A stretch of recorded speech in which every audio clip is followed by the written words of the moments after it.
નમસ્કાર વિદ્યાર્થી મિત્રો, હું Pankaj Jaiswal, faculty representative, faculty of commerce from the Maharaja Sayajirao university of Baroda, MS university. હું આપ સર્વ વિદ્યાર્થી મિત્રોને કહેવા માંગુ છું કે આજ રોજ 9 જુલાઈનો દિવસ થઈ ગયો છે.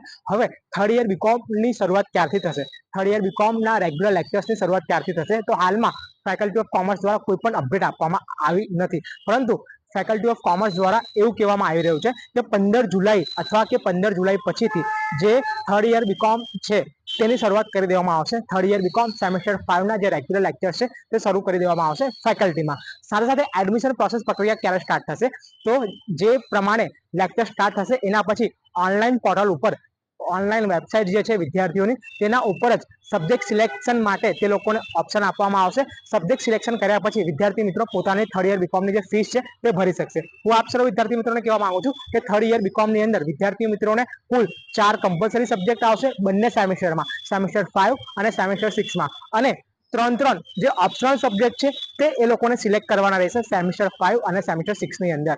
હવે વાત રહી કે ક્રાઇટેરિયા શું છે થર્ડ યર બીકોમમાં જવા માટે, તો દરેક વિદ્યાર્થી મિત્રોને હું સ્પષ્ટ કહેવા માંગુ છું કે ફર્સ્ટ યર બીકોમમાં એક પણ એટીકેટી ના હોવી જોઈએ ફર્સ્ટ યર બીકોમ સેમેસ્ટર 1 અને સેમેસ્ટર 2 ની અંદર.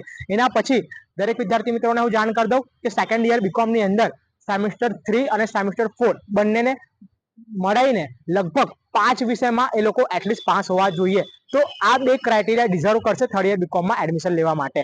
ફર્સ્ટ યર બીકોમમાં એક પણ કેટી ના હોવી જોઈએ, 12 સબ્જેક્ટ એ લોકોના સોલ્વ હોવા જોઈએ, પાસ થવું એમાં કમ્પલસરી છે. અને સાથે સાથે સેકન્ડ યર બીકોમની અંદર બંને સેમેસ્ટરને મળાઈને 5 વિષય અને એનાથી વધારે વિદ્યાર્થી મિત્રો પાસ હોવા જોઈએ. એટલીસ્ટ 5 તો કમ્પલસરી એ લોકોને પાસ કરવું જ પડશે, તો થર્ડ યર બીકોમમાં એડમિશન મળશે.